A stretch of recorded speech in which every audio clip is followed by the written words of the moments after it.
जैसा मैं हमेशा कहता हूँ कि जो भी हम टॉपिक्स को स्टडी करते हैं उससे रिलेटेड नॉलेज का रियल टेस्ट होता है प्रॉब्लम्स या न्यूमेरिकल्स को डील करने में। क्योंकि प्रॉब्लम्स एंड न्यूमेरिकल्स क्या होता है, अलग अलग एंगल्स से आपके नॉलेज को टेस्ट करता है। और कभी भी प्रॉब्लम्स या न्यूमेरिकल्स को थ्योरी के पोर्शन से सेपरेट करके नहीं देखना चाहिए कि थ्योरीज़ में हमने ये टॉपिक्स पढ़ लिया, अभी प्रॉब्लम्स करने की ज़रूरत नहीं है। दोनों इंटरवोवन है, एक दूसरे से रिलेटेड होता है। अगर दोनों हम डील करना अच्छे से सीख जाते हैं तो हमारा नॉलेज और भी कॉन्क्रीट हो जाता है, स्ट्रॉन्ग हो जाता है। Welcome to physics about, this is 6th lecture on work, energy and power. इस लेक्चर में मेनली डील करेंगे वर्टिकल सर्कुलर मोशन को और देखेंगे कुछ डिफरेंट टाइप्स के क्वेश्चंस को। Let's start with the first question. इस क्वेश्चन में ये कह रहा है कि एक ऑब्जेक्ट ऑफ मास है, सस्पेंडेड है किसी स्ट्रिंग से जिसकी लेंथ 1 मीटर है। अगर इसे हॉरिजेंटली u वेलोसिटी से प्रोजेक्ट किया जाए तो आपको बताना है कि u मिनिमम कितना होना चाहिए सो दैट कि ये दिए हुए सर्कल को कंप्लीट कर ले और इस टॉप मोस्ट पॉइंट से आसानी से क्रॉस करके एक लूप बनाता हुआ निकल जाए। और दूसरी बात यह भी बतानी है कि जब वो टॉप मोस्ट पॉइंट पर पहुंचेगा तो ये जो इनिशियल पॉइंट है, पोजीशन है इसकी, उससे इसकी हाइट मैक्सिमम कितनी इसने कवर कर ली है। ठीक है, तो एक चीज़ ये हो गया।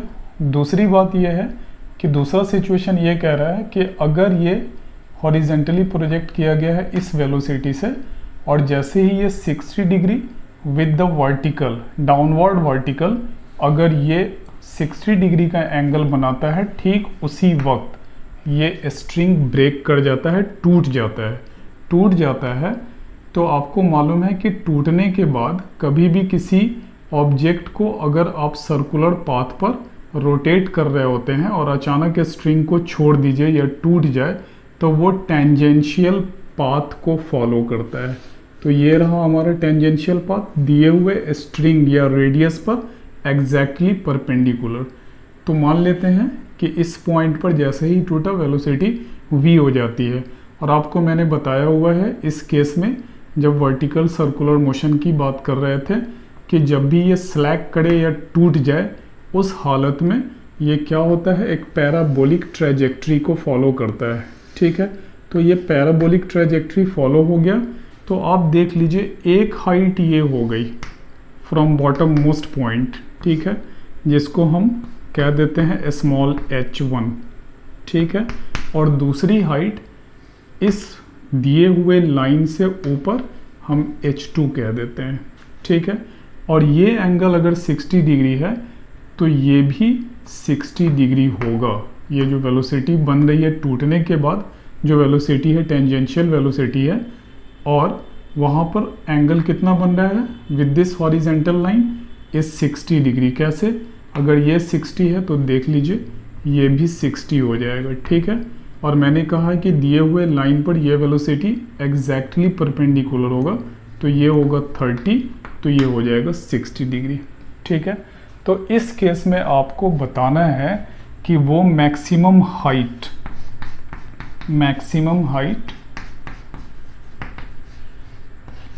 कहाँ से, from the bottom most point, from the bottom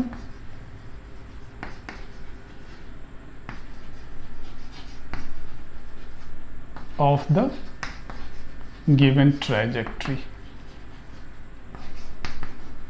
ठीक है, तो ये दो चीज़ आपको निकालनी है। मान लीजिए ये h मैक्स दिया था, यहाँ पर मैं इसे स्मॉल h मैक्स का नाम दे देता हूँ। ये दो चीज़ निकालनी है। क्लियर है, जब लूपिंग द लूप का कंडीशन था उस हालत में आपको ये u को इनिशियल कितना रखना था, आपको याद होगा 5gr था, या जो लेंथ है या दिए हुए सर्कल की जो रेडियस होती है वो लिखते हैं। यहाँ पर हमने इसको मान लेते हैं कि L है ये, तो ये कितना हो जाएगा 5GL हो जाएगा।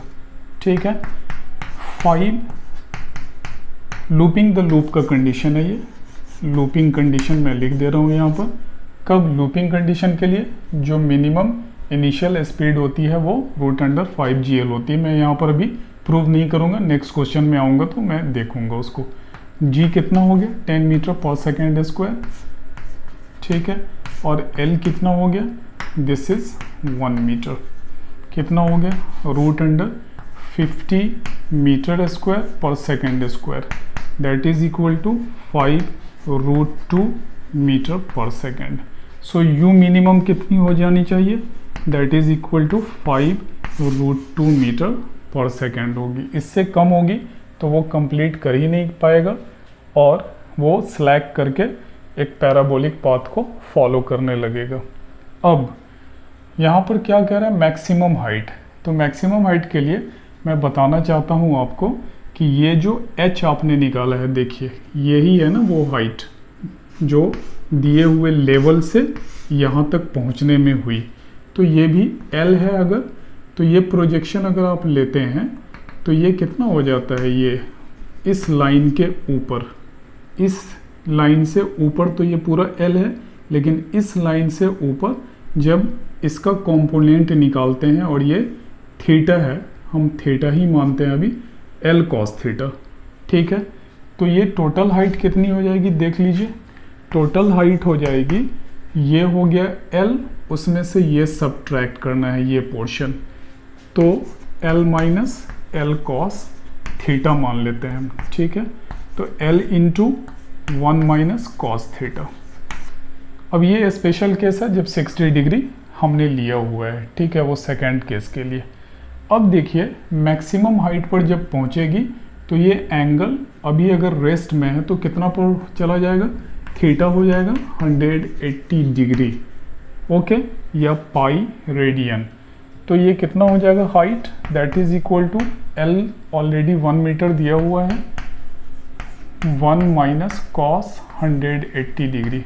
और कॉस 180 डिग्री कितना होता है आपको मालूम है, 1 माइनस -1, तो वो +1 हो जाएगा। Cos 180 degree is equal to -1 होता है।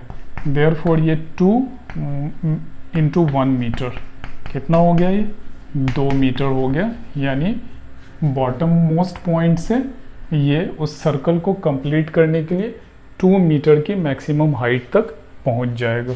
तो ये हो गया आपका H मैक्स। पहला पोर्शन आपने फिनिश कर लिया है। अब सेकेंड पोर्शन पर बोल रहा है कि 60 डिग्री पर जैसे ही डाउनवर्ड वर्टिकल से ये ऑब्जेक्ट पहुंचता है वैसे ही ये स्ट्रिंग टूट जाता है। ठीक है, या थ्रेड टूट जाता है। टूट जाता है तो मैंने ऑलरेडी क्लियर कर दिया है कि जैसे ही टूटेगा वो दिए हुए रेडियस पर टेंजेंशियल वेलोसिटी के साथ निकल जाएगा, यानी टेंजेंशियल डायरेक्शन में को फॉलो करने लगेगा। मैंने ये भी बता दिया कि कैसे ये एंगल 60 डिग्री है। अब देखना ये है कि आपके पास ये जो हाइट निकालनी है वो हाइट के लिए आपके पास 2 हाइट है, H1 और ये दूसरा H2। ठीक है, तो वहाँ पर हमने H मैक्स लिया है। सेकेंड पार्ट के लिए मैं ये बना रहा हूँ। H मैक्स जो हमें निकालना है of this trajectory from the bottom most point, तो इसमें 2 हाइट, एक H1 और दूसरी H2। आप देखिए ये वेलोसिटी आपको मालूम होनी चाहिए या नहीं होनी चाहिए। उस वेलोसिटी को निकालने के लिए आपको एनर्जी कंजर्वेशन का यूज़ करना पड़ेगा। आइए देखते हैं, एनर्जी कंजर्वेशन के थ्रू इसको निकालने की कोशिश करते हैं। फ्रॉम एनर्जी कंजर्वेशन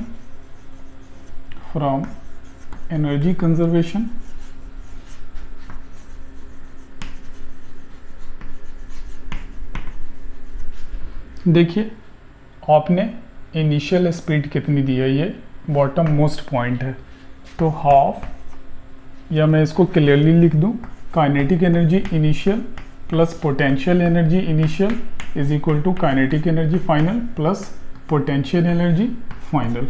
यहाँ पर देखिए काइनेटिक एनर्जी आपने क्या दी हुई है, U है तो हाफ mu², और potential energy initial bottom most point है, देयरफॉर दिस इज 0।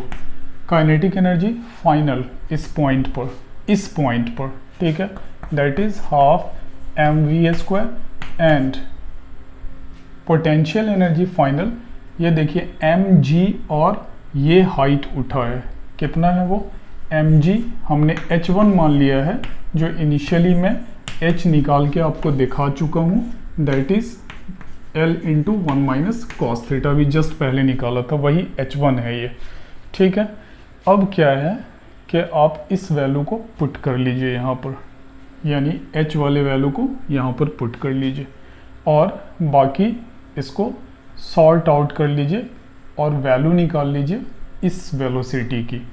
तो हम कर लेते हैं, that is equal to va²। जब इसको सॉल्व करेंगे तो ये हो जाएगा va² is equal to u² minus 2gh1। Solve करके देख लीजिए इसको। अब ये u² मिनिमम कितना है, अभी जस्ट निकाल के दिखाया था, that is equal to √5gl, ठीक है, मिनिमम इतना होना चाहिए।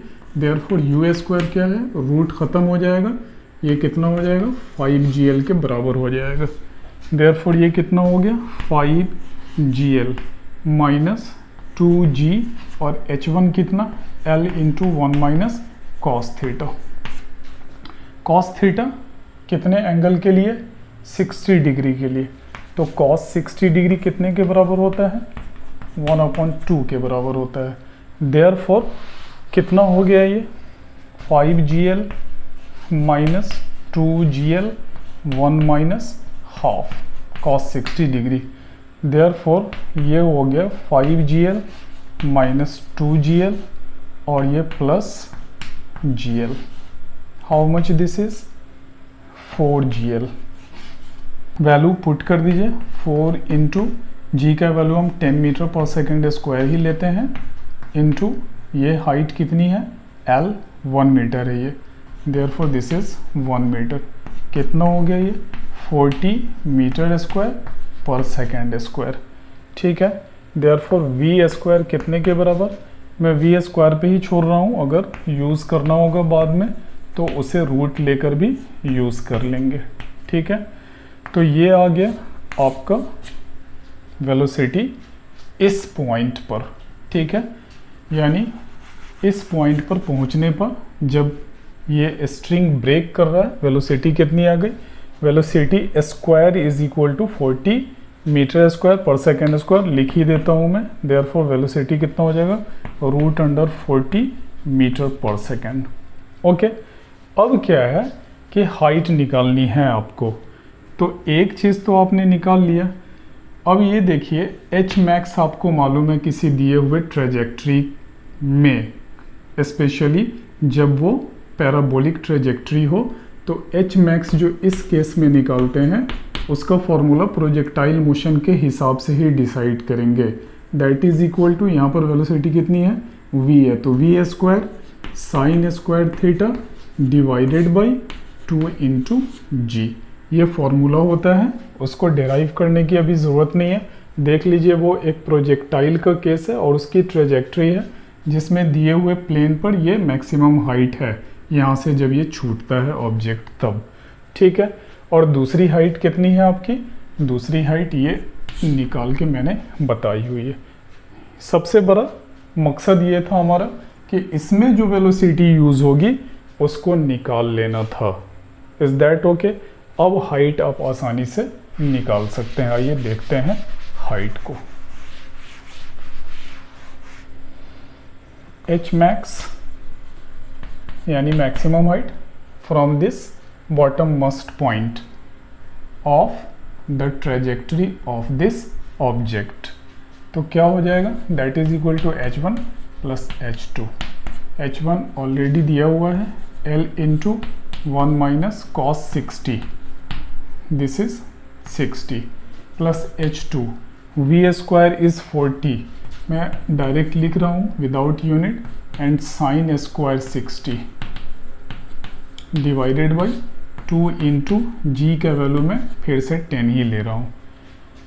L 1 है, this is 1 minus cos 60 half into plus this is 40 and sin 60 is √3/2, उसका स्क्वायर है तो ये कितना हो जाएगा 3/4 डिवाइडेड बाई दिस इज 20। ये 10 टाइम्स कैंसिल आउट, ये कितना हो जाएगा 1 × 1/2 और ये हो गया 30/20। ओके 1/2 प्लस 3/2 कितना हो गया 2 1 plus 3 that is equal to 4/2 that is equal to 2 metre. ठीक है, तो देख लीजिए कि बॉटम मोस्ट पॉइंट से भी ये हाइट दोनों मिलाकर, ये देख लीजिए ये h1 प्लस h2 कितने के बराबर, h1 plus h2 is equal to 2 metre. यानी मैक्सिमम हाइट जो वो ऑब्जेक्ट जब 60 डिग्री पर जाने के बाद स्ट्रिंग ब्रेक कर जाता है, मैक्सिमम हाइट 2 मीटर की रीच कर जाता है। ओके, बढ़ते हैं, लेते हैं नेक्स्ट क्वेश्चन। इस क्वेश्चन का सिचुएशन ऐसा है कि ये एक ट्रैक है जिस पर कोई ऑब्जेक्ट यहाँ से रिलीज़ किया जाएगा और ये सर्कुलर ट्रैक है यहाँ पर फाइनली जो आप देख रहे हैं, और ये जो लेवल है उस लेवल से ये हाइट, अगर इस सर्कुलर ट्रैक की रेडियस r है तो ये हाइट 2r रखी गई है।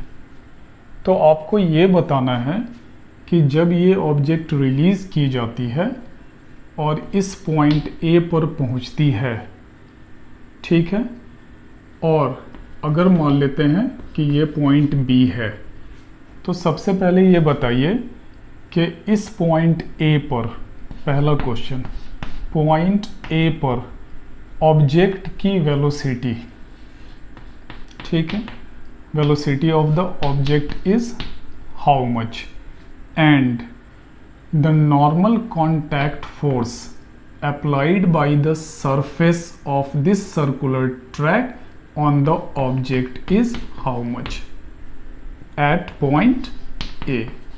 ठीक है, पॉइंट A पर आपको ये दोनों चीज़ बतानी है, velocity of the object and the normal contact force applied by the surface on the given object. दूसरा, एट पॉइंट B भी आपको वही चीज़ बतानी है, एट पॉइंट B,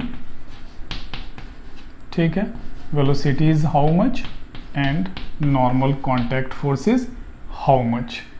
अब दूसरी बात यह है कि इस दोनों के बाद ये कहा जा रहा है कि अगर ऑब्जेक्ट टॉप यानी ये पॉइंट C और B के बीच में कहीं पर जाकर कांटेक्ट छोड़ देता है, यानी इस सरफेस के कांटेक्ट में नहीं रह पाता है, तो उस हालत में क्या है कि बॉटम मोस्ट पॉइंट से उस ऑब्जेक्ट की इस सर्कुलर ट्रैक के बॉटम मोस्ट पॉइंट से कितनी हाइट पर वो मैक्सिमम पहुंचा।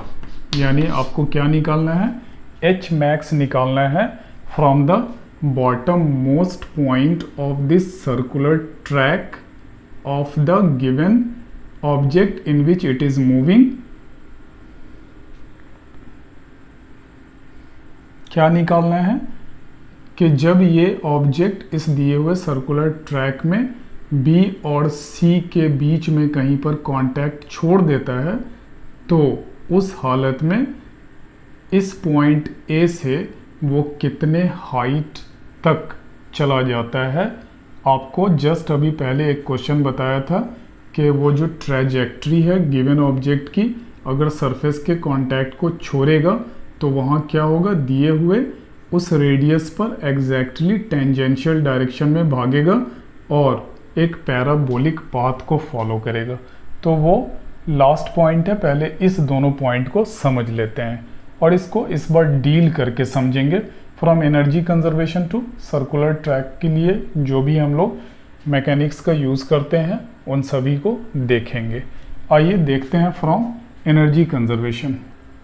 पहला क्वेश्चन इसके लिए डील कर रहे हैं। तो मान लेते हैं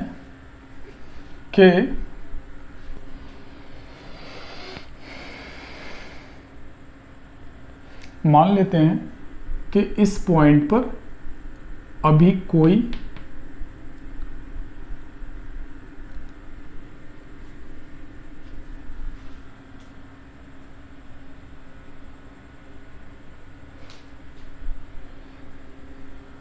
तो इनिशियली एनर्जी कंजर्वेशन का यूज़ करते हैं। फ्रॉम एनर्जी कंजर्वेशन कोई एक्सटर्नल फोर्स अप्लाइड नहीं है, देख लीजिए।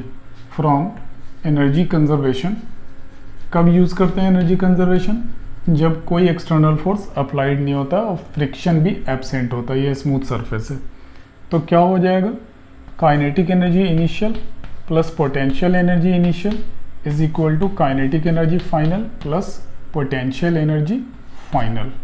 देख लीजिए हाइट कितनी है, 2r है और रेस्ट में रखा हो गया था तब रिलीज़ किया गया। इसका मतलब काइनेटिक एनर्जी इनिशियल 0 है और ये कितना है, mg 2r।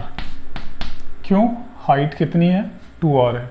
Kinetic energy final जब इस पॉइंट पर पहुंचता है, मान लेते हैं वेलोसिटी v हो जाती है, देयरफॉर हाफ mv²। लेकिन ये बॉटम मोस्ट पॉइंट है, देयरफॉर क्या हो गया, पोटेंशियल एनर्जी 0 हो गया, हाइट वहाँ पे 0 हो जाती है। देयरफॉर डील कर लीजिए इसको, 2mgr is equal to half mv²। m से m कैंसिल, 2 से क्रॉस मल्टीप्लाई हो जाएगा, कितना हो जाएगा, this is equal to 4gr। Now v is equal to root under 4gr, जिसका मतलब हो गया 2 root under gr।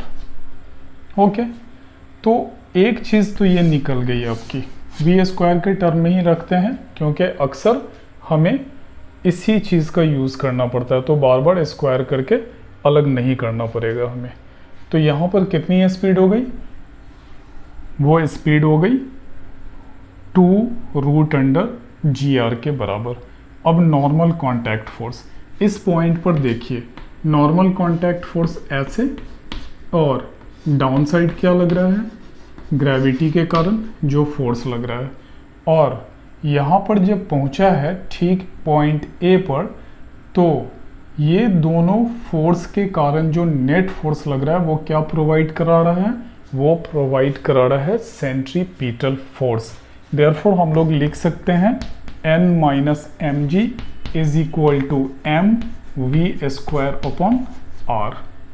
Okay, therefore n is equal to mv² upon r plus mg। v² अभी जस्ट आपने निकाला है 4gr, पुट कीजिए यहाँ पर m into 4gr divided by r plus mg। Now r से r कैंसिल, कितना हो गया ये 4mg प्लस mg।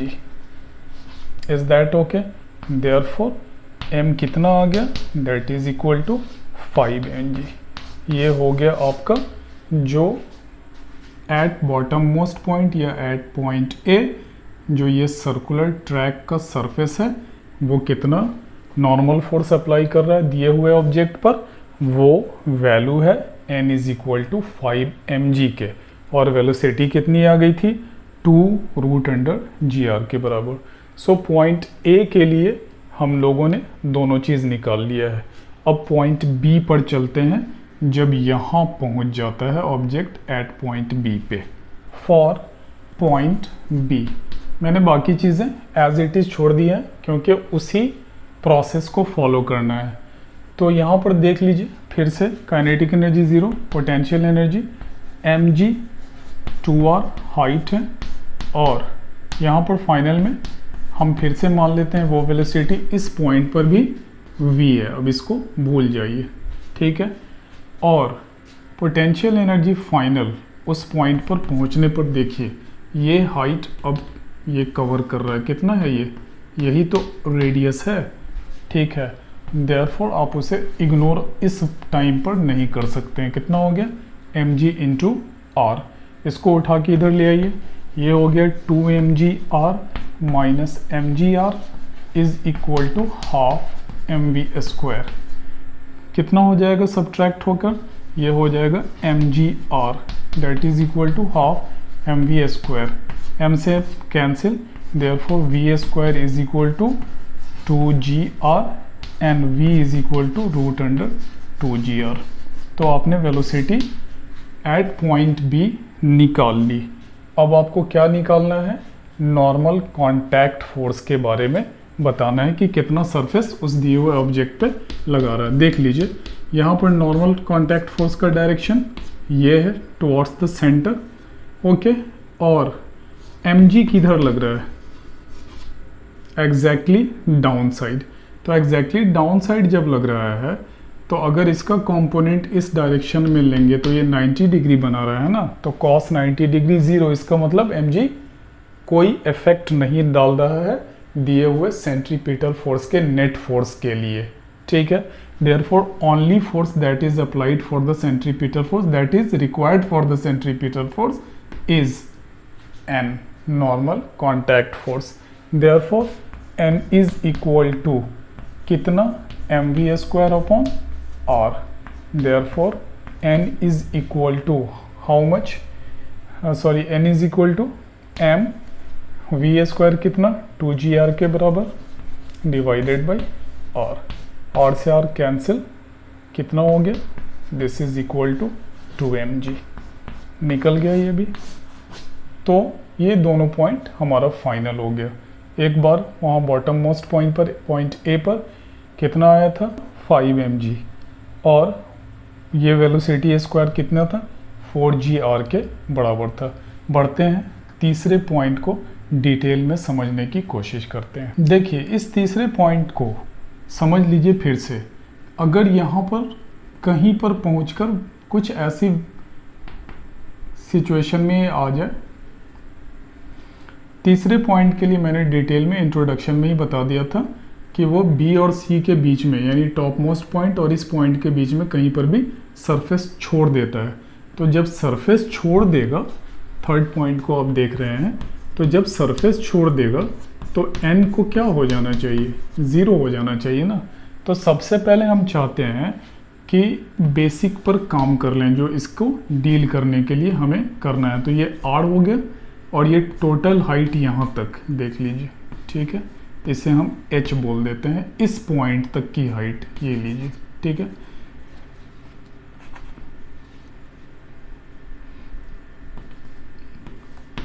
ये हाइट हो गई। इस पॉइंट पर जब पहुंच गया और ये छोड़ देगा सरफेस, हम लिख देते हैं यहाँ पर n इज इक्वल टू 0, यानी इस पॉइंट पर पहुंचने के बाद वो सरफेस छोड़ देगा, ठीक है। तो अगर ये वर्टिकल के साथ ये एंगल थीटा बना रहा है जहाँ पर ये छोड़ देगा, तो कितना हो गया ये हाइट r, और ये प्रोजेक्शन कितना? r cos थीटा, यानी कंपोनेंट ये वाला जो होगा वो r cos थीटा के बराबर। तो ये हाइट हो जाएगी r plus r cos theta. कितना हो जाएगा ये? r into 1 plus cos theta. एक हाइट निकल गई। अब जैसे ही ये नॉर्मल यहाँ पर 0 होगा, ये फ्लाई ऑफ करेगा। किस डायरेक्शन में फ्लाई ऑफ करेगा? इस जो रेडियस पर एग्जैक्टली परपेंडिकुलर, ठीक है। मान लेते हैं ये हमारा v है और एग्जैक्टली इस रेडियस पर परपेंडिकुलर हो जाएगा। Is that okay? तो ये अगर थीटा है तो ये भी थीटा हो जाएगा। एग्जैक्टली आप समझ लीजिए कि कैसे थीटा आएगा। ये 90 माइनस थीटा, फिर ये थीटा हो जाएगा, ओके। अब उसके बाद ये कैसा पैराबोलिक ट्रेजेक्ट्री फॉलो करेगा, ये देख लीजिए, ऐसे थोड़ा सा नीचे से, ठीक है। ये इस दिए हुए सर्कल के थोड़ा सा नीचे से जाएगा, ठीक है। ये रहा। तो ये वाली हाइट आप देख रहे हैं और ये हाइट, ये क्या हो जाएगा? फिर यहाँ पर भी एक हाइट आपने ले लिया है, उसको हम बोल देते हैं h डैश, ठीक है। कौन सी, ये जो पैराबोलिक ट्रैजेक्टरी जो फॉलो करेगा क्या करने के बाद, जब सरफेस को छोड़ देगा उसके बाद जब वो फ्लाई ऑफ करेगा वहाँ से, तो क्या करेगा, ये भी एक हाइट आपको मिल जाएगी। तो बॉटम मोस्ट पॉइंट से आपको कहाँ तक लेना है हाइट, ये रहा आपका हाइट, ये थोड़ा सा जो आपका h डैश है वो और प्लस h, क्लियर है बिल्कुल। तो h प्लस h डैश आपको निकालना है। इसके लिए आपको ढेर सारे प्रोसेसेस से गुजरना होगा। वो क्या, क्योंकि आपको ये वेलोसिटी नहीं मालूम है अब तक, ये वेलोसिटी आपको निकालनी है। और उसके लिए रिलेशन क्या क्या है आपके पास, उसके लिए आपको वही सेंट्रीपिटल फोर्स का रिलेशन लेना पड़ेगा, कंजर्वेशन ऑफ एनर्जी का रिलेशन लेना पड़ेगा। तो आइए कंजर्वेशन ऑफ एनर्जी से इस बात को समझते हैं। So from conservation of energy, from conservation of energy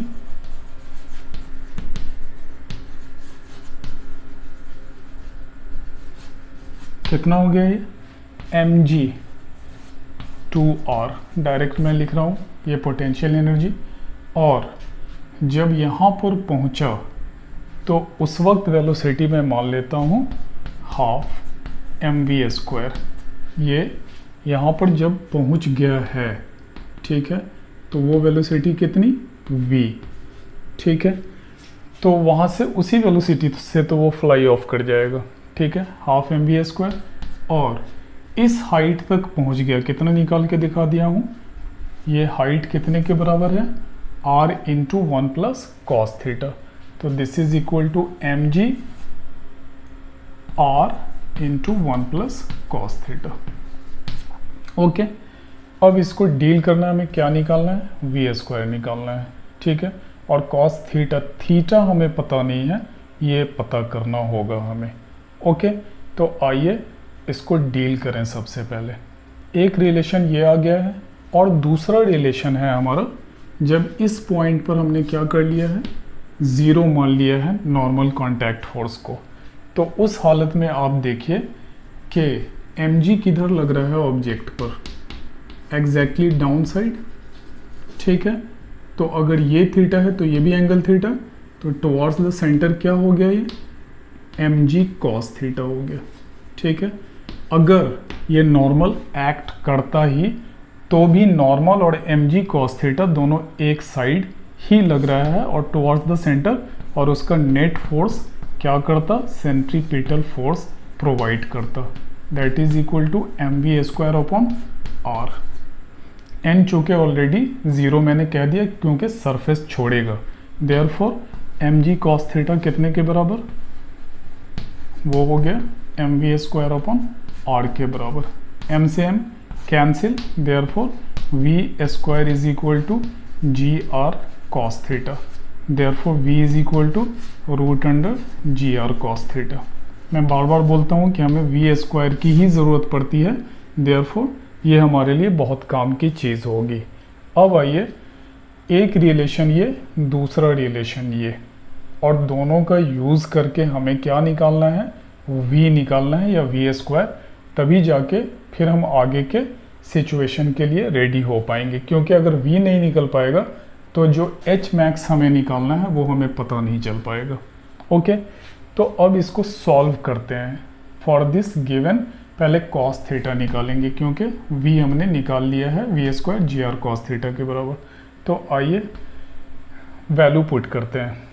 ये कितना हो गया, 2mg/r, और ये हाफ m, और ये कितना, v² gr cos थीटा के बराबर। और ये सेपरेट कर लीजिए, कितना हो जाएगा, mgr plus mgr cos theta. जगह कम है इसलिए मैं यहीं पे एडजस्ट कर रहा हूँ।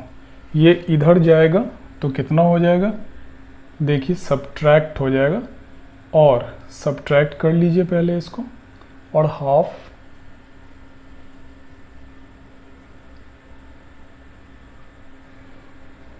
ये इधर जाएगा तो सब्ट्रैक्ट हो जाएगा, 2mgr माइनस mgr, और इधर ये कितना हो गया, 1/2 mgr cos theta plus mgr cos theta.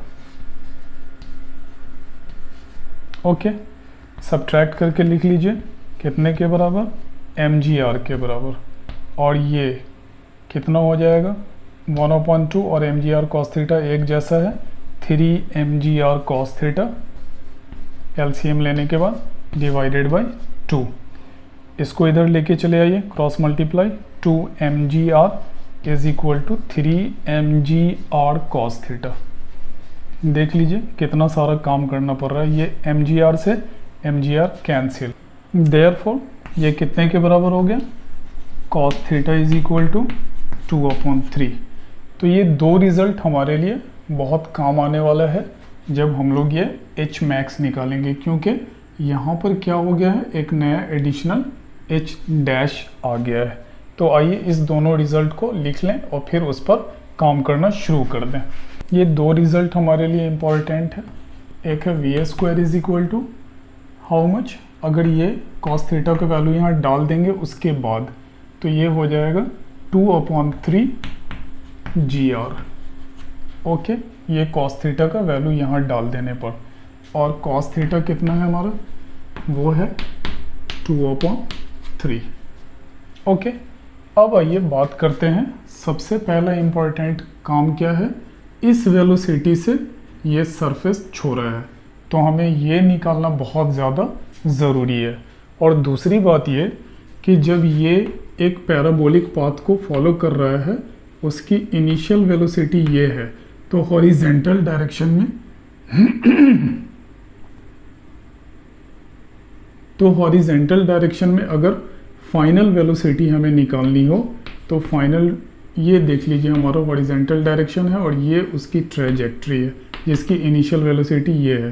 तो final velocity is equal to initial velocity. Initial velocity angle कितना बना रहा है ये देखिए, ठीक है, तो क्या होगा हॉरिजेंटल डायरेक्शन में v cos थीटा, ठीक है, v is equal to u, तो ये v cos थीटा हो गया 80। आप जानते हैं कि किसी भी प्रोजेक्टाइल में अगर ये हमारा वर्टिकल g है तो हॉरिजेंटल एक्सेलरेशन क्या होता है, g cos 90 डिग्री, देयरफॉर 0 हो जाता है। इसीलिए ये मैं कंप्लीट नहीं लिखना चाहता हूँ, +0, ठीक है। सो हॉरिजेंटल डायरेक्शन में हमने क्या निकाल लिया, फाइनल वेलोसिटी निकाल ली है, ठीक है। Now for this trajectory energy conservation. Energy conservation कब, जब ऑब्जेक्ट सरफेस छोड़ देता है। Energy conservation from energy conservation क्या हो जाएगा, ये इनिशियल स्पीड है, सो हाफ mv², और यहाँ पर चूँकि शुरुआत ही किया है इसलिए कोई कंसीडरेशन नहीं किस चीज़ की, हाइट की। चूँकि आपका ये पैराबोलिक पाथ है तो यहाँ पर हाइट 0 है इस हॉरिजेंटल लाइन के अलोंग, ठीक है। अब फाइनल वेलोसिटी आपने vf², v मानी हुई है तो vf², और हाइट कितनी जा रही है, ये हाइट है, आपको यहीं तक तो कंसीडर करना है। अच्छा, आप बोलिएगा वर्टिकल कंपोनेंट क्यों नहीं लिए हैं, हॉरिजेंटल कंपोनेंट हमने ले लिया। वर्टिकल कंपोनेंट आपको मालूम है ना 0 हो जाती है मैक्सिमम हाइट पर किसी भी दिए हुए प्रोजेक्टाइल में, देयरफॉर हॉरिजेंटल कंपोनेंट के लिए हमने v वो जो फाइनल लिखा है यही कारण है वहाँ पर। ओके, अब ये कितना हो गया, हाइट जो हमने h डैश माना हुआ है, ठीक है, this is called h dash, यही हाइट है, ये इतनी सी जो आपको दिख रही है, ठीक है। अब इसको इस साइड उठाकर ले आइए, चूँकि हम इंटरेस्टेड हैं सिर्फ h डैश के लिए, so half mv² minus half mvf² is equal to mgh dash. m तो कैंसिल आउट हो जाएगा, therefore v² minus vf² is equal to 2gh dash. v² देखिए कितना है 2/3 gr के बराबर। vf² कितना है, अगर इसका स्क्वायर लिख देंगे तो vf² कितना हो जाएगा, v² cos² थीटा के बराबर हो जाएगा। देयरफॉर कितना हो गया ये, minus v² cos² theta is equal to 2gh dash. अब क्या हो जाएगा, ये वैल्यू डाल लीजिए, कितना हो जाएगा 2/3 GR। 2/3 GR मैंने ऑलरेडी डाला है एक साथ करके, तब कॉमन लेके ही डालना चाहिए था, माइनस 2/3 GR और कॉस थीटा का वैल्यू 2/3 है, 2GH डैश। 2/3 दोनों में है, कॉमन ले लीजिए, ठीक है। 1 माइनस, अच्छा ये कॉस स्क्वायर थीटा है, इसलिए ये गड़बड़ी मत कीजिएगा जो अभी मैंने कर दी। तो कॉस स्क्वायर थीटा कितने के बराबर हो जाएगा, दैट इज इक्वल टू 4/9 के बराबर। देयरफॉर यहाँ पर अगर मिस्टेकनली वो वैल्यू रखा जाता 2/3 तो फिर रिजल्ट से आप बहुत ज़्यादा दूर चले जाते। 4/9 that is equal to 2GH dash. Deal कीजिए, कितना हो जाएगा ये, मैं यहाँ पर अब डील करता हूँ उसको।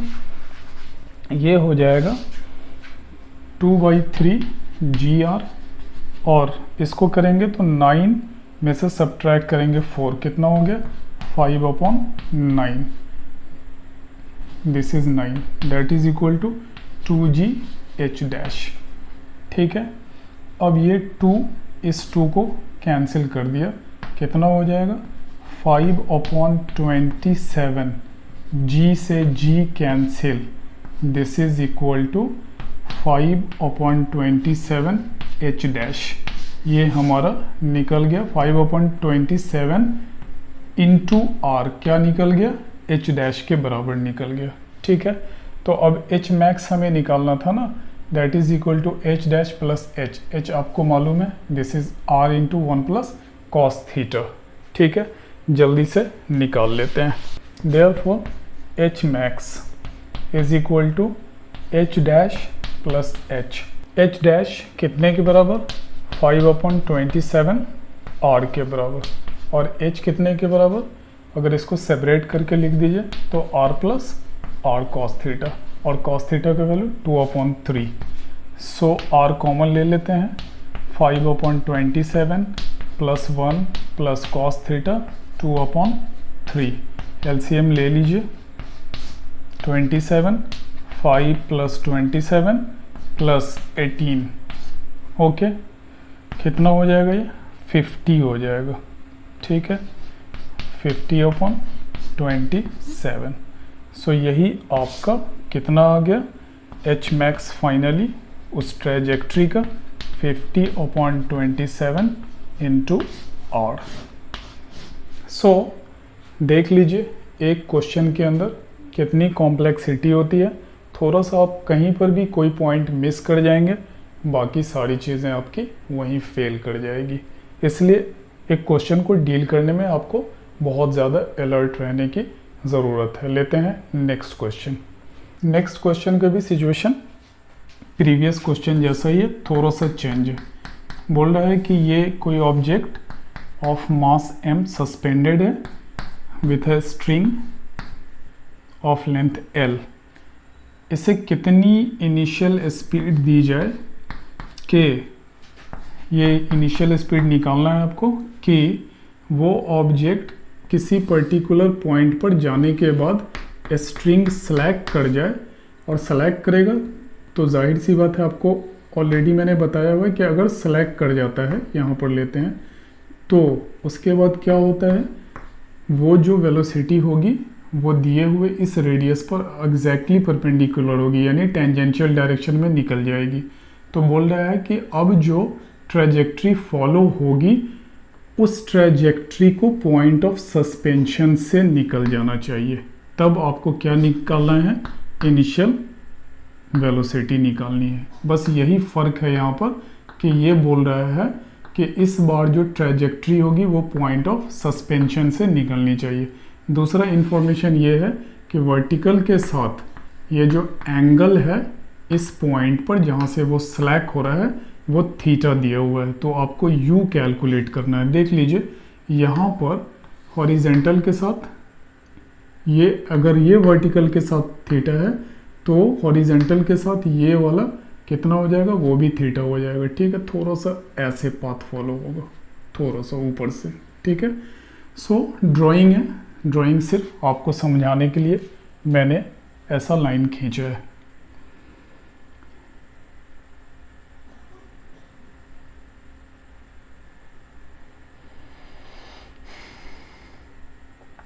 तो ये कुछ ऐसा, यहाँ तक तो सर्कल के हिसाब से ही जाता, ठीक है, और उसके बाद ये इस तरह फॉलो करके पॉइंट ऑफ सस्पेंशन से निकल जाएगा। ओके, यहाँ पर देख लीजिए ये mg होगा, तो ये कितना हो जाएगा mg cos थीटा, और स्लैक हो गया है, देयरफॉर यहाँ पर टेंशन क्या हो जाएगा, 0 हो जाएगा। तो अगर आप इस पॉइंट के लिए लिखें सेंटीपिटल फोर्स के लिए, तो T plus mg cos theta कितने के बराबर हो जाएगा, mv², यहाँ पर वेलोसिटी आपने v मानी हुई है, डिवाइडेड बाई l। ये ऑलरेडी 0 है स्लैक होने के कारण, therefore mg cos theta is equal to mv² upon l। m से m cancel, therefore v² is equal to gl cos theta. v is root over gl cos theta. तो एक चीज़ तो निकल गई, मैं बार बार बोल रहा हूँ v² टर्म रखिएगा, चूँकि काइनेटिक एनर्जी की बार बार चर्चा करनी पड़ती है, ठीक है। अब देखिए एनर्जी कंजर्वेशन के हिसाब से जब इस पॉइंट तक पहुंच जा रहा है ऑब्जेक्ट, तो आप एनर्जी कंजर्वेशन से क्या लिख सकते हैं, फ्रॉम एनर्जी कंजर्वेशन।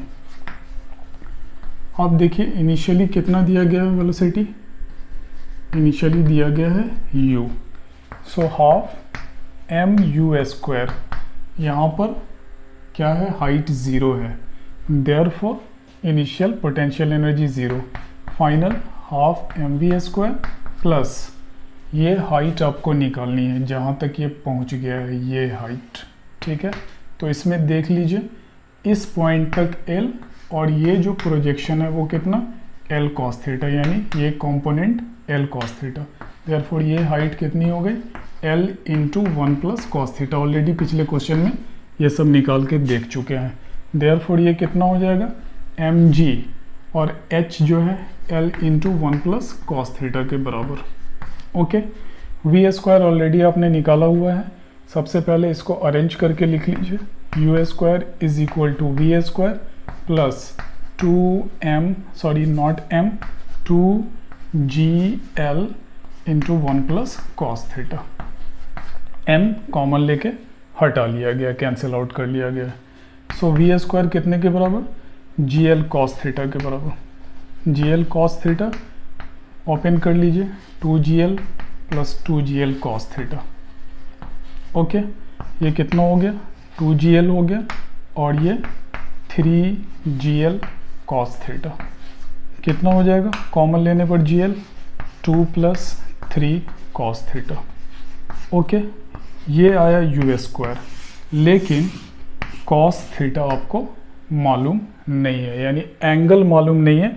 अगर एंगल मालूम कर लेते हैं तो इनिशियल वेलोसिटी आपने कितनी दी है वो आपको पता चल जाएगा। तो आइए अब काम करेंगे हम लोग एंगल निकालने के लिए। उसके लिए ट्रैजेक्टरी का जो रूट है और जो वेलोसिटी के साथ रिलेशन है उसको हमको देखना है। सो उसी पर हम लोग अब बात करेंगे। इस इक्वेशन को छोड़ के बाकी सबको हम हटा रहे हैं। अब इस ट्रैजेक्टरी के थ्रू हमें डील करना है। ये रहा हमारा ट्रैजेक्टरी कुछ ऐसा, ठीक है, और ये initial velocity with this angle theta.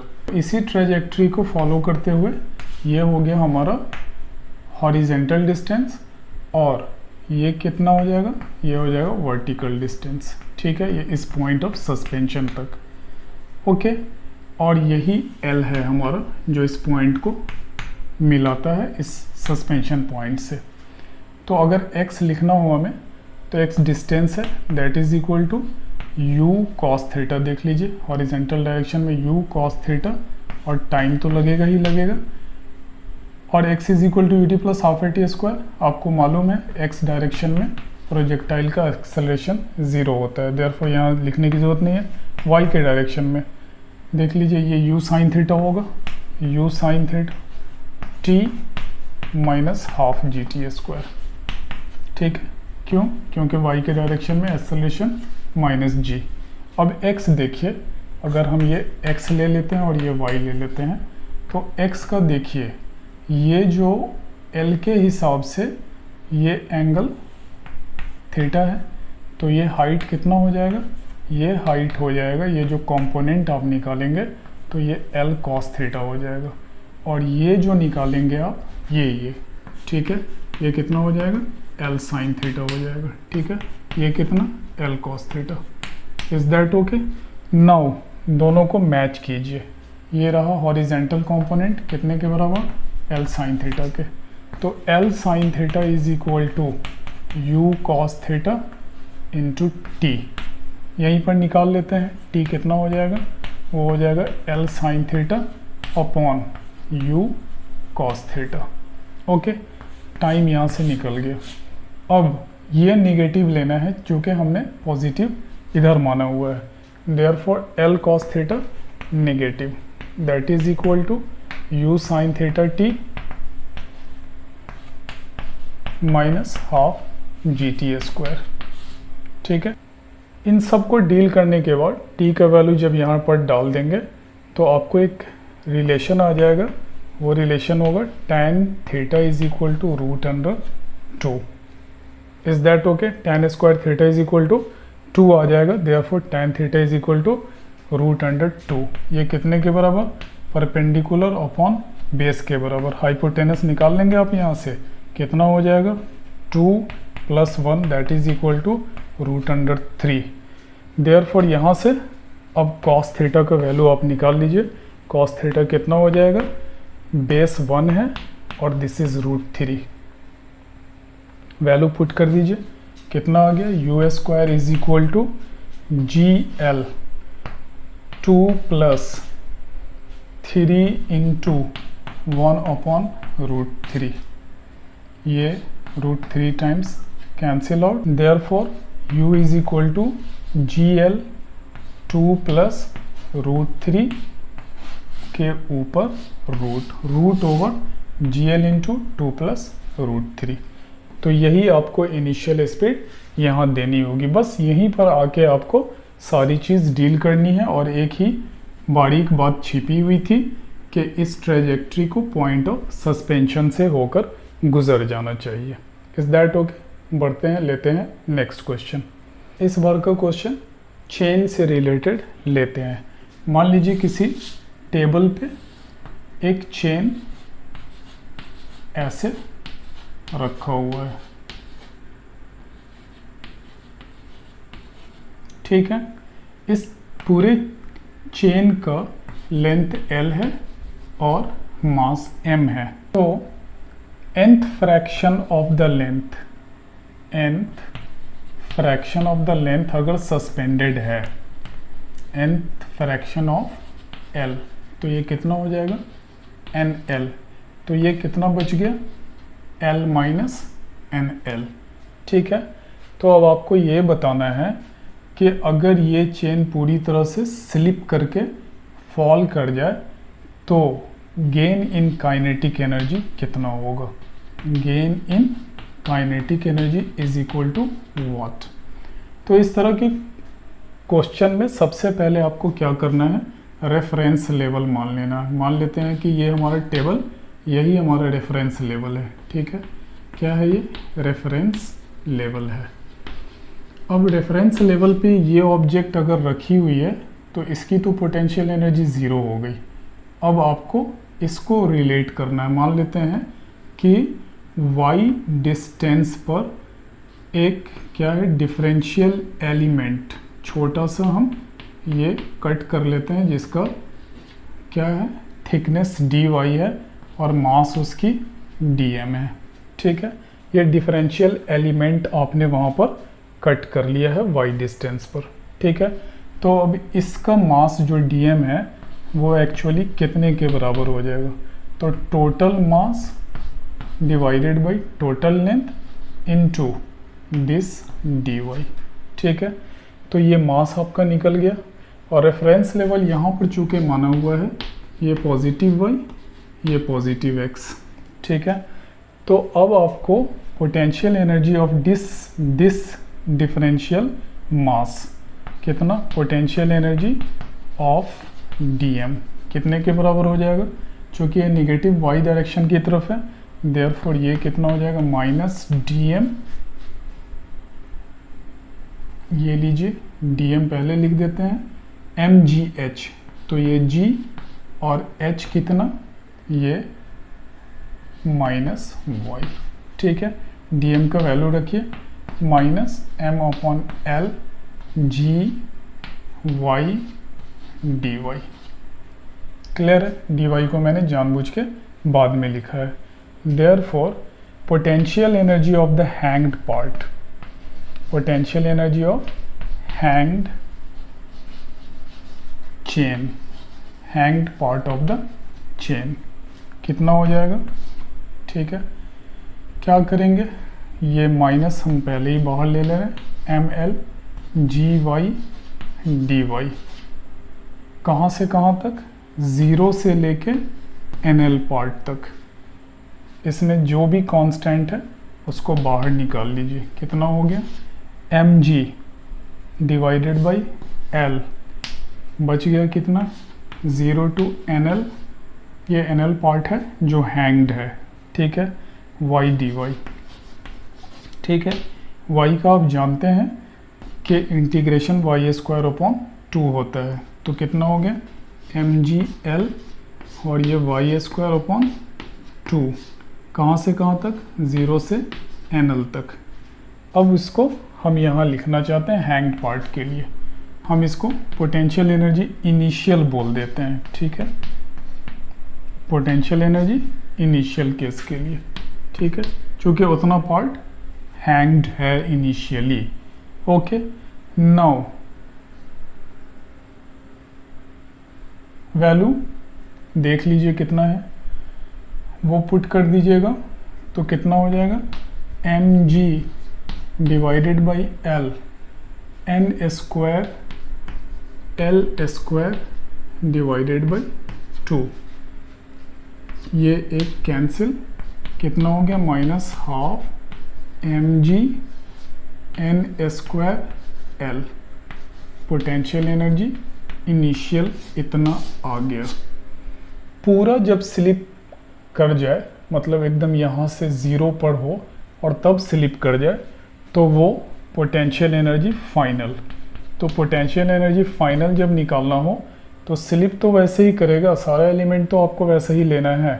तो कहाँ से कहाँ तक, ज़ीरो से एल तक, माइनस कितना, M G upon L Y D Y. ठीक है, मान लीजिए कि किसी वक्त बिल्कुल यहाँ पर था और धीरे धीरे फॉल करना शुरू कर दिया, तो ज़ीरो से पूरा लेंथ अगर फॉल कर जाए। ठीक है, तो अब आप देखिए कितना हो जाएगा, ये सब कुछ तो वैसे ही रहेगा, माइनस एम जी एल बाहर चला जाएगा और वाई स्क्वायर बाई 2, ज़ीरो से एल तक कितना हो गया, half M G L. Clear है, इंटीग्रेशन लिमिट निगेटिव लगा के और उसको वैल्यू पुट करके और ये सब कैंसिल आउट करके आप लिख सकते हैं। देयरफॉर ये कितना हो गया, पोटेंशियल एनर्जी फाइनल इतना हो गया। अब आपको गेन इन काइनेटिक एनर्जी दिखाना है। ठीक है, तो आइए गेन इन काइनेटिक एनर्जी के लिए समझ लें पहले बात को। Kinetic energy initial plus potential energy initial is equal to kinetic energy final minus potential energy final. अगर इसको उठाकर इधर ले जाते हैं तो कितना हो गया, के फाइनल माइनस के इनिशियल, और इसको उठाकर इधर लाते हैं तो potential energy initial minus potential energy final. यही चेंज इन काइनेटिक एनर्जी ही गेन इन काइनेटिक एनर्जी कहलाएगा। देयरफॉर ये कितना हो गया, पोटेंशियल एनर्जी इनिशियल देख लीजिए कितना है, हाफ एम नेगेटिव साइन के साथ जी एन स्क्वायर एल, और फाइनल कितना है, minus half M G L, minus कितना हो जाएगा, प्लस हो जाएगा। तो M G L is equal to delta K. Arrange कर लीजिए, हाफ कॉमन ले लीजिए, एम जी एल भी कॉमन ले लीजिए, ये कितना हो गया, 1 हो गया, और ये कितना हो गया, एन स्क्वायर हो गया, that is equal to delta K. यही फॉर्मेट है आपका जब आप गेन इन काइनेटिक एनर्जी निकालेंगे। ये जनरलाइजेशन हो गया दिए हुए क्वेश्चन का। अगर आपको कह दे कि 1/3 पार्ट क्या है, हैंग्ड है, तो 1/3 क्या दिया हुआ है, n दिया हुआ है, तो n स्क्वायर कितना हो गया, 1/9 हो गया। वैल्यू डालिए, half mgl 1 minus 1/9 is equal to delta K. ये कितना हो जाएगा, 8/9 हो जाएगा, 8/9। 2 से 4 बार में कैंसिल आउट हो जाएगा, कितना हो जाएगा finally answer, 4/9 mgl is equal to gain in kinetic energy. ठीक है, तो ये एक जनरलाइज्ड आपको रिजल्ट मैंने निकाल दिया है। आप कुछ भी इंफॉर्मेशन दी होगी उसके हिसाब से आप आसानी से कैलकुलेट कर सकते हैं गेन इन काइनेटिक एनर्जी। इसको, इस वाले पर्टिकुलर क्वेश्चन को बनाने के और भी कई सारे तरीके हैं। अगर मौका मिला तो मैं किसी और लेक्चर में इसके बारे में डिस्कशन करूँगा। चूँकि ये लेक्चर काफ़ी लंबा होता जा रहा है, तो मिलते हैं नेक्स्ट लेक्चर में विथ फ्यू मोर प्रॉब्लम्स और न्यूमेरिकल्स और both. Till then have a nice time, best of luck, thanks a lot.